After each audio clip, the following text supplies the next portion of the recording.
Alan Neal, who is on our YouTube feed right now. And I just want to shout out Alan because Alan's having a day. Alan's having a hell of a day. Alan says, what's worse, the dentist or traffic school? Because I just did both of them in the same day. Wow. And he said, it's time for a beer. Get him a beer. Yeah, you know what? Get him a beer. Alan, get a beer. Dentist or traffic school, ¿Quién es más macho? It's not even close. It's traffic school because if you take care of your teeth, the dentist is 45 minutes in and out. And shout out Dr. Cavalli in Berkeley, my dentist, who is a P1 listener. He's great. He goes easy on the drill. Okay. And I take care of my teeth. So the dentist is no problem for me. I do too, but I disagree. When you do traffic school, nobody touches you. Nobody sticks anything into your mouth. And also, the way they do traffic school now, you put the thing online and then you go do stuff and then you come back to it. You can get other stuff done. Kind of like, you could have a conversation with people like we're about to with JB Long, the voice of the Rams, who joins us now live on Willard and Dibs. Hello, good friend JB. How are you? It's good to hear from you all, and I just got finished with second grade pickup on this Friday afternoon, so hopefully I'm not on my way to traffic school for doing this interview to preview Niners-Rams from the car, but as long as we're well connected, let's let it rip. We are good to go. Car line at the second grade school. That is definitely something to navigate. So congratulations on that. And the Rams have something to navigate this weekend too. But here's my first question for you, JB, because a lot of people look at this and they go, okay, it's the Niners against an overmatched Rams team, which I feel is people sort of projecting on the Rams what happened last year. We've only seen this team once. They looked really good. Who are the Rams right now, this year? Well, Mark, I think a couple things can be true, that the 2023 Rams are not in the same place that last year's decimated Rams were, at least not through 1 week and 1 win in Seattle. But I think fair-minded Rams fans can also say that given where they are in their roster development arc, they're not trying to play the 49ers on paper because the San Francisco two deep right now looks more polished and more complete than theirs. But the goal this week isn't, to be better than the 49ers roster. It's to practice better, execute better, come up with a better game plan, make fewer mistakes in those 4 quarters because, as you know, control of the NFC West is at stake. No doubt, first place on the line. So you talked about game plan. If you look at what the Rams can do to win this game and to execute the game plan, is it a lot like last week in Seattle? Run the ball, possess the ball, and keep Kyle and his beautiful laminated play sheet off the field? I mean, in an ideal world, yes, but I don't think what the Rams did last week in Seattle is realistic long term. It was remarkable in a 1-game sample size, but the truth of the matter is you don't succeed in the National Football League by having more than 20 reps in second and third down and long. And, sooner or later there's going to be some mean regression. They went 11 of 17 on third down despite those circumstances against the Seahawks and punched in a 4th down goal line touchdown as well. So that was exhilarating, but I think realistically they know they have to run the football more efficiently. They have to be ahead of the chains after their first down play in a way that they just truthfully weren't. And then the other thing is, look, the whiplash between week 1 and week 2 in the National Football League is real. We don't know whether last week's win said more about the Rams and who they're capable of becoming or where the Seahawks are. And we'll find out more about, the division rival from the Pacific Northwest when they go to Detroit next week. So it's all data points. It's all information gathering. But I do feel like the Rams are playing with a little bit of house money based on the fact that they did get that week 1 upset. JB, tell us about the sensation sweeping the fantasy nation. Who is Puka Nacua, and where did this come from? Yeah, I hope a good portion of your audience had like a high waiver wire priority to claim him in their fantasy football leagues this week. Too soon, JB, too soon. That would be me. Go ahead, JB. I inadvertently hit a nerve there, I can tell. But nonetheless, he's got the chance, and I think he already is, being the most impactful rookie that the Rams have had since Cooper Kupp. And Cooper Kupp has gone on to win an NFL Offensive Player of the Year, Triple Crown, Super Bowl MVP. I'm not saying Puka Nacua is going to be that guy, but in terms of a mid-round draft steal at a skill position, a highly valued, coveted position, he was terrific. Went for 119 in his debut, could have been more, Could have been 130, 140 if he and Stafford had linked up on a couple more. But as tough as it is to be without Cooper Kupp at the outset of this season, the one silver lining is that Kupp's been essentially out of the entire offseason program, save for a couple of days of training camp. So Matthew Stafford being right, being healthy, being able to develop that chemistry and rapport with Nacua, who's been on a crash course in terms of the McVay system since day one of OTAs, has proven fruitful so far. He's a little banged up. He's going to be on the injury report, but Sean McVay says he's going to play week 2 and make his rivalry debut against the Niners at SoFi. That's fantastic for Mark's fantasy team and devastating for those of us who tried to get him in our waiver claim. Is Tutu Atwell a legitimate number 2 threat? And if not, who else do the Rams want to feature to try to keep this Niner defense off balance? Yeah, I mean, I think Van Jefferson probably on paper is still the number 1, if not the number 2. The pecking order probably not too important there. The good thing about Tutu is, you know, he's like a lesser-known Tyreek Hill. I'm not saying he's as prolific, especially given what he did in Week 1 for the Dolphins, but he's got speed to burn. And unlike year 1 and year 2, where Rams fans were disappointed, impatient because he was picked ahead of some other players that they really would have liked to have had on their team, in this year, in the schematic of this year's offense, he's running routes from every position. He's not just a 150-pound vertical burner. He's running in-breaking routes. He's going to the ground between the hash marks to make tight window contested catches, and that's really what's different. You can put him in motion at the snap, and he really stresses the defense horizontally and vertically. But if there's a defense equipped to deal with that, we all know it's up there in Santa Clara. JB Long, the voice of the Rams, is with us here on Willard and Dibs, 95.7 The Game. JB, there's been a lot of chatter about this up here this week, and I wonder what you would say. How do you compare and contrast the careers of Sean McVay and Kyle Shanahan? You know, what's interesting is Sunday is Sean's 100th career regular season game.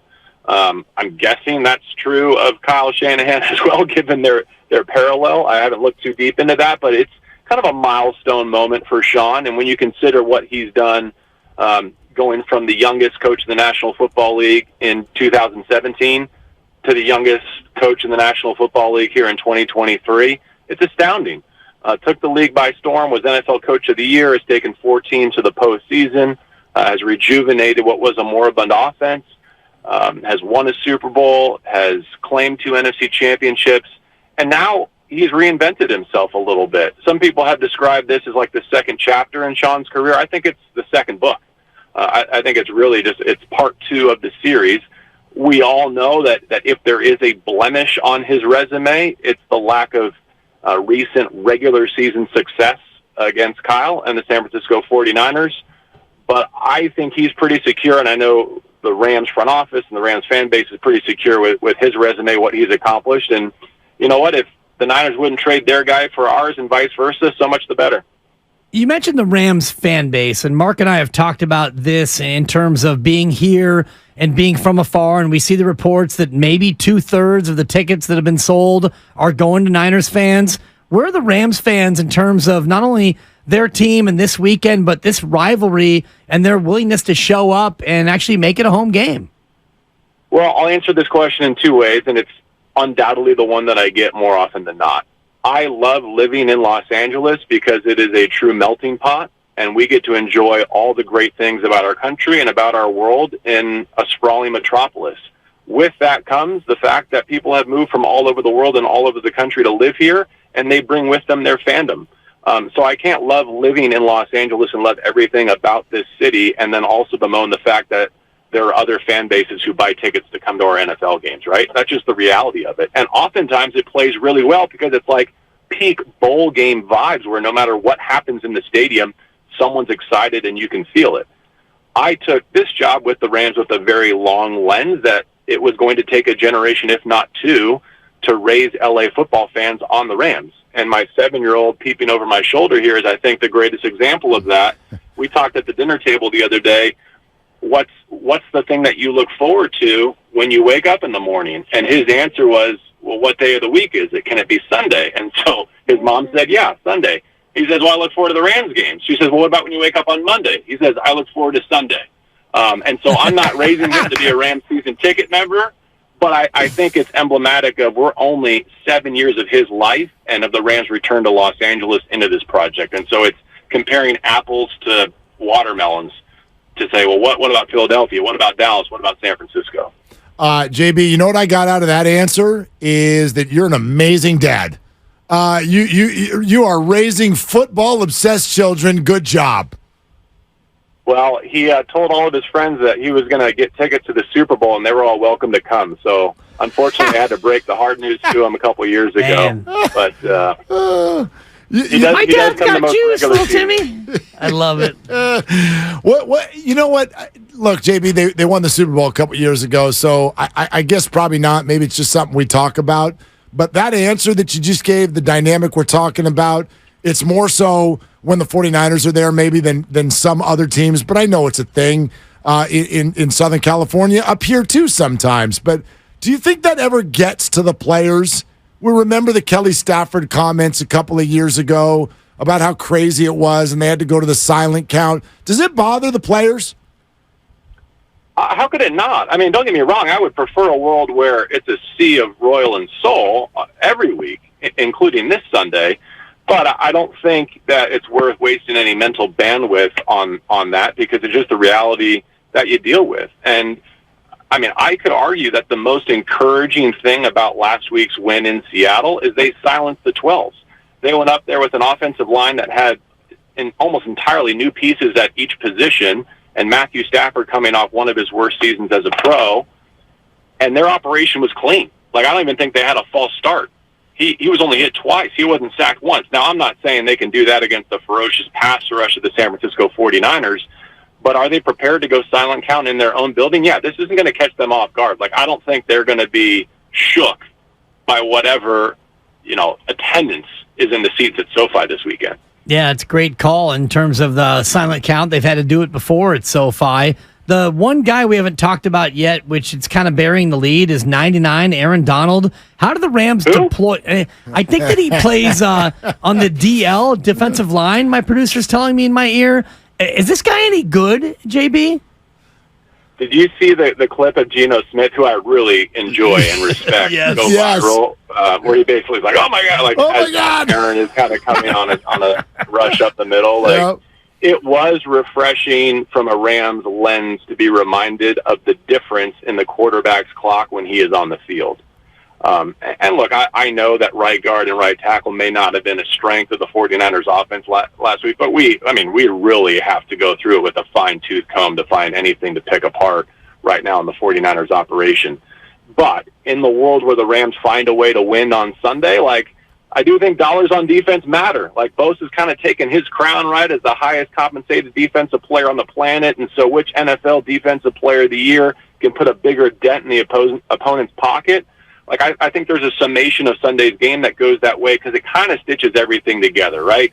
Who can stuff an early down rushing attempt? Who can bottle up Christian McCaffrey? Who can put an offense in second or third and more than the sticks, where Aaron Donald might get a chance to pick out his matchup and get a chance to introduce himself to Brock Purdy for the first time. Like, moving on from Jimmy Garoppolo should be good news for the Rams, who never beat him in the regular season, except we all know that this guy that's playing quarterback in San Francisco now is a step in the right direction for the Niners. Hey, JB, what's the outlook for Cooper Kupp? Sean McVay actually said today that his hope, maybe even expectation, is that Kupp will come right off the injured reserve for Week 5 against Philadelphia. So I think they deliberated about whether injured reserve was the right way to start his season, because it would mean he would miss those first 4 games with the hamstring injury. My read on that was, maybe it's not that bad that he would have to miss 4 weeks, but by kind of blocking out that time, it gives Cooper the goal of returning not just to the field, but to full performance. It was a tough pill to swallow because, as you've probably seen, the Rams run the gauntlet here. I thought coming into the season they had 4 Super Bowl contenders in their first 5 weeks: Seattle, San Francisco, Cincinnati, and Philadelphia. And he's going to miss 3 of those 4 games, it looks like. But Hakuna Matata or Puka Matata, whatever the rallying cry is around those fantasy football owners who are wise enough to draft the rookie out of BYU.